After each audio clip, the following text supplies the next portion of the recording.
bonsoir. Bonsoir. François Ruffin, merci d'avoir accepté cette invitation. Vous avez été réélu dans la Somme avec 52% des voix. Vous avez eu cette phrase hier soir. Vous avez été réélu avec des voix ensemble, grâce à un désistement. Vous avez dit « Je parle avec gravité. Les électeurs nous donnent une dernière chance.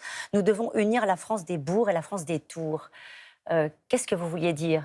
Il ne fallait pas se féliciter de la victoire de la gauche ? Si, bien sûr. Je veux dire, il y a un mois, est-ce qu'on imaginait, un soir des européennes, où on avait une gauche en miettes avec le moral dans les chaussettes, que quand on dirait au parti « Soyez unis », quand on dirait Front populaire, un mois plus tard, on aurait une gauche qui serait de retour à l'Assemblée nationale en force et qui battrait le RN. Maintenant, il ne faut pas qu'il y ait d'illusion d'optique. Moi, chez moi, la candidate du Rassemblement national fait 47% sans bouger. On voit que le RN s'installe dans les terres populaires, le bassin minier où ils sont largement majoritaires, Dieppe à côté de chez moi, chez mon copain Sébastien Jumel. Bon, bref. Et donc ça veut dire que c'est quoi la réponse qu'il faut leur apporter à eux ? Il faut que là, c'est un sursis qui nous est offert. C'est pour moi la dernière chance pour la France. Il faut que ça soit mis à profit pour que les gens se disent, quand ils gouvernent, il y a du mieux pour nous. Il y a du mieux concret. Il y a du mieux sur nos salaires, il y a du mieux sur nos retraites, il y a du mieux sur nos vies. Un peu. Même pas quelque chose de formidable, mais nous allons vivre un peu en mieux. Nous allons retrouver une assurance que l'avenir ne soit pas incertain, qu'on soit toujours ballotté. Voilà ce qu'on doit apporter à notre pays. François Ruffin, pour faire tout ça, il faut une majorité. On vous a entendu dire qu'on ne vous retrouverait pas sous les couleurs de la France insoumise. Où est-ce que vous siégerez ? Je pense que c'est un suspense modéré pour les téléspectateurs qui n'y apportent qu'une attention.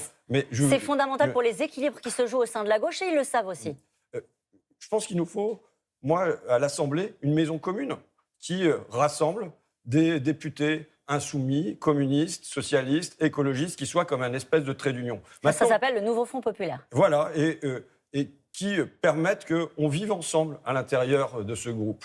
Maintenant, je veux vous dire, le Front populaire, pour moi, ce ne sont pas que des institutions, ce ne sont pas que des ministères, ce n'est pas que l'Assemblée. Il faut que le Front populaire vive dans la société.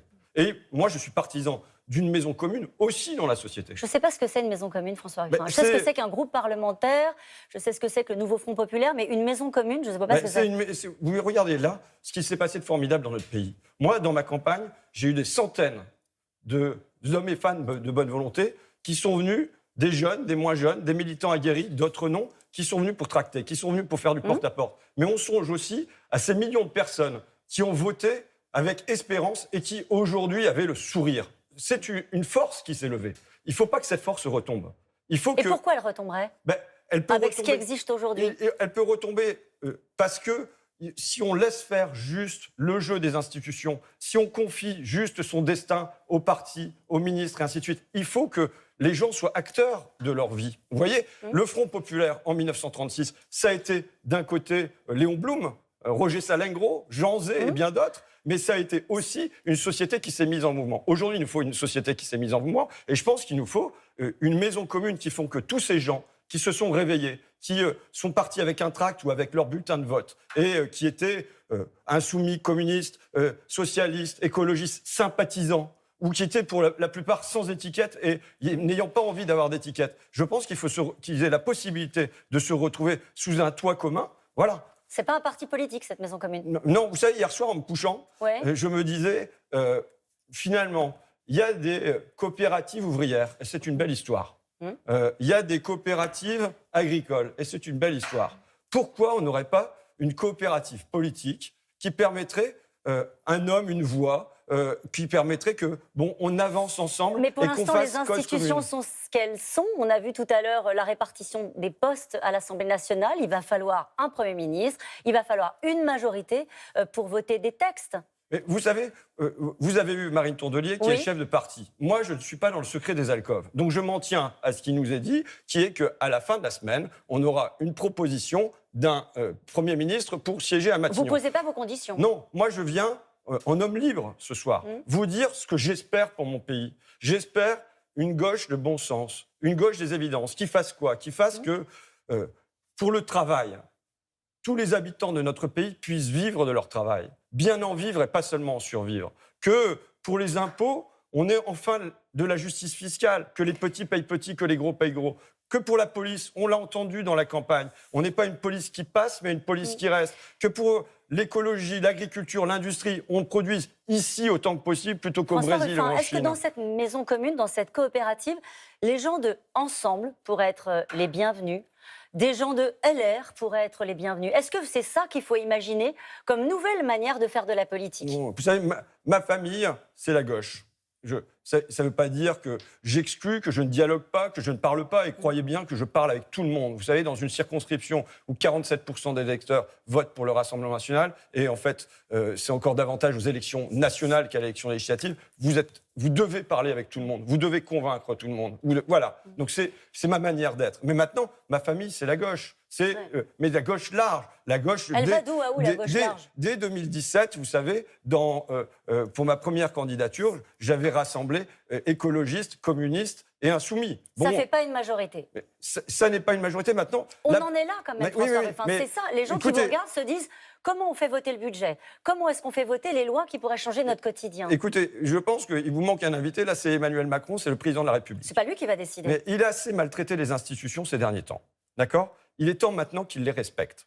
Il est temps qu'il prenne acte du choix des Français hier, qui est que là où il y a la plus grande force, c'est à gauche, donc qui nomme pour Matignon un Premier ministre venant de la gauche. Les partis sont en train de se mettre d'accord. Non, c'est pas moi, c'est pas le sujet.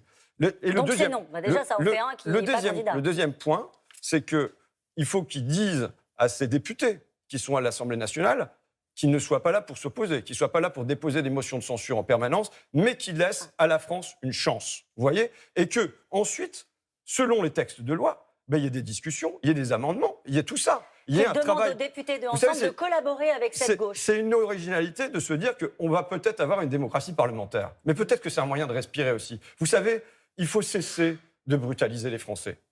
Il faut maintenant apaiser. Il faut calmer le jeu. Voilà. Donc, et là, on a une occasion de passer quand même à ce qui a été vécu. Et on n'en serait pas là. On n'aurait pas été au bord du ravin si jamais on n'avait pas eu une brutalité de la part du président de la République. Il y a une partie de cette gauche-là qui n'a pas respecté cette consigne-là, qui a d'une certaine manière brutalisé aussi les Français, en tout cas par le verbe. La France insoumise. Je distingue Vous le savez. Je distingue les responsabilités. Vous savez, Madame Roux, si on veut être sérieux sur pourquoi le Rassemblement national fait 10 millions de voix hier. Pourquoi c'est aujourd'hui encore la première force politique du pays. Et c'est quelque chose qu'on ne doit pas perdre de vue si on ne veut pas perdre demain la démocratie et en partie perdre la République. Pourquoi ?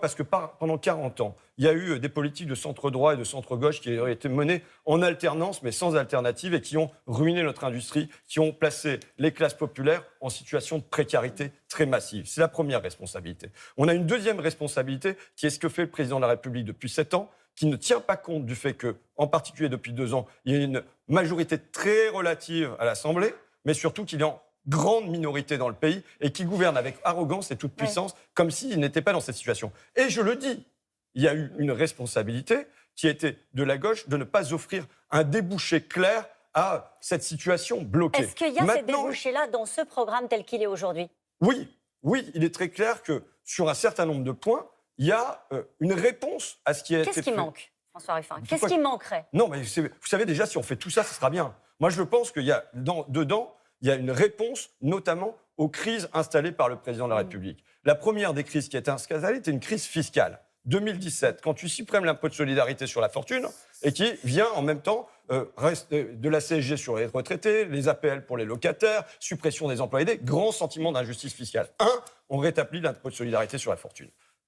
Deuxième crise, la crise des Gilets jaunes, avec une demande partout dans le pays de référendum d'initiative citoyenne. Et je dirais que le vote de dimanche et du dimanche d'avant, avec un déplacement massif de électeurs, montre une volonté d'intervention. Troisième crise, qui est la crise des retraites, où on a un président de la République qui impose la retraite à 64 ans, contre 8 salariés sur 10, contre tous les syndicats unis et contre une majorité de députés à l'Assemblée nationale. Eh bien, on abroge la réforme des retraites. Vous savez, très rapidement, on fait ça. Et déjà, je pense qu'il y a des nœuds qui seront coupés dans le... La question demeure celle que je vous posais au début, c'est avec qui, comment ? Pour l'instant, on ne voit pas le chemin se dessiner. Je vous dis, moi, je lance un appel aux députés Ensemble à ne pas s'opposer à ces 3 mesures qui sont de nature à rétablir de la concorde dans le pays. Et ça, il faut que les députés de l'ancienne majorité l'entendent. Il faut qu'ils entendent qu'ils ont agi avec brutalité à l'égard du pays, et que maintenant, il s'agit de trouver le chemin qui permette de le réconcilier. Merci beaucoup, François Merci à vous, Ruffin. madame. Très belle soirée sur France 2.